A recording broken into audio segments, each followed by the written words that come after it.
Eric Ryan. I'm going to be saying that now from now on. Jeff, Simon, Marvin, DePaul. Keep it under half hour. Jackie Rose. So just get a few in the queue. Paul DeMain.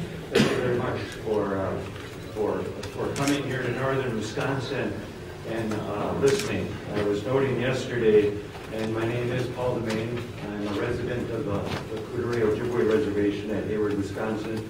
I'm the local mining impact committee, involved in a lot of things in the local community. Yesterday we were talking with some members of the Cooteree Tribal Council, and we asked a simple question, where's our state senator on this issue? And most of them says, we're counting on Bob Jout, Senator Bob Jout, to do this right, because he's always been here to listen to us. And I had to correct him and say, excuse me, but Senator Jerry Petrowski, Republican senator out of Wausau, is our representative. And the members of the governing board said, well, that's interesting. He hasn't talked to us. He hasn't been here. We haven't seen him. And that's only halfway between Wausau and northern Wisconsin.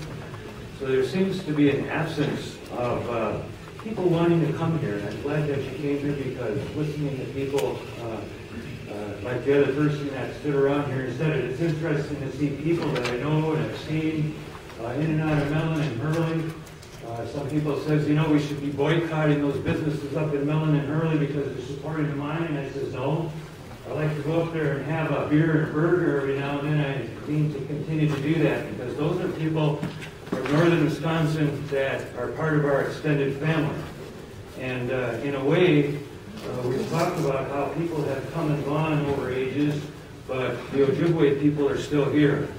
And they're simply tired of having to have their resources compromised when they want to feed themselves and they want to take care of their family.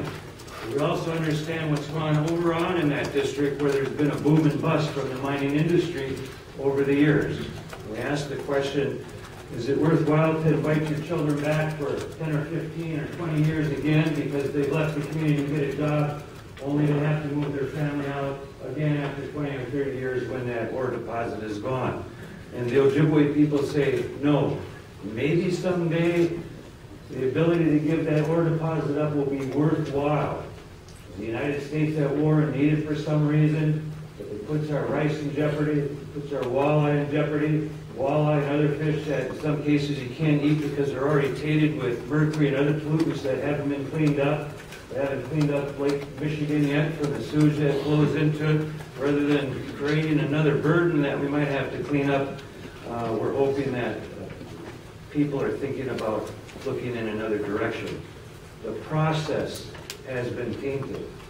And originally, when I first heard the proposal of mine, I thought it geared out. Looking at the geology, the water sets and things, I became skeptical of it. But at this particular point, I don't think there needs to be any changes in any of the laws that have gone into this. And part of it is because there has been no dignity in the process, despite the fact that our new representative leader, Mary Williams, was responsible for holding hearings. They didn't call them for here where the impacts are going to be. The process has been tainted because of the money that's been given to politicians, and now politicians feel inclined that they have to deliver something. So rather than having an industry come and go and our children come and go, we need to really sit down and think about building some future in which as much time and as much money, if these companies given $15.6 million to the politicians, and who knows what else the rest of the budget is, and how many hearings were held in Milwaukee and Madison and time, if as much time was invested in trying to create those long-term jobs as was invested in trying to create this short-term burst, people running around with big overinflated checks, $73,000, that's great. But most people I know really don't want that. What they want to be able to do is provide for their families.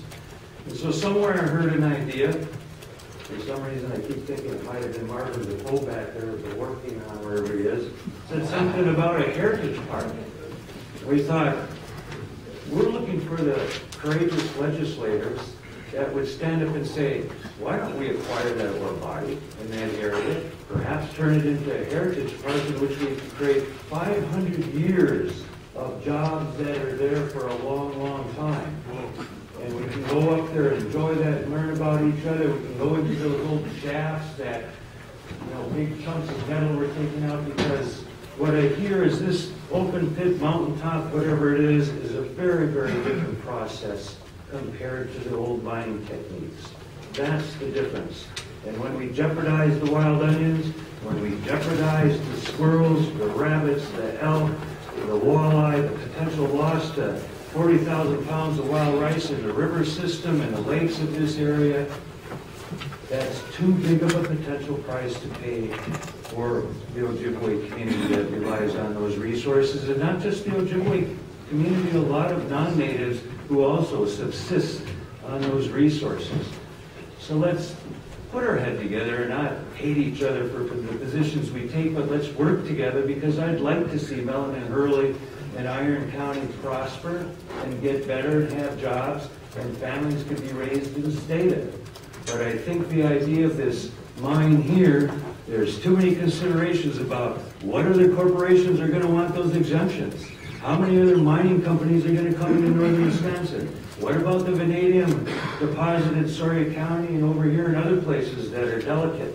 I think people have said it. It seems like a Trojan horse of some kind that's going to open up things that 50 years from now people are going to say, I'm not sure I would have wanted to have been part of the process now that I've seen what's happened. So let's be careful.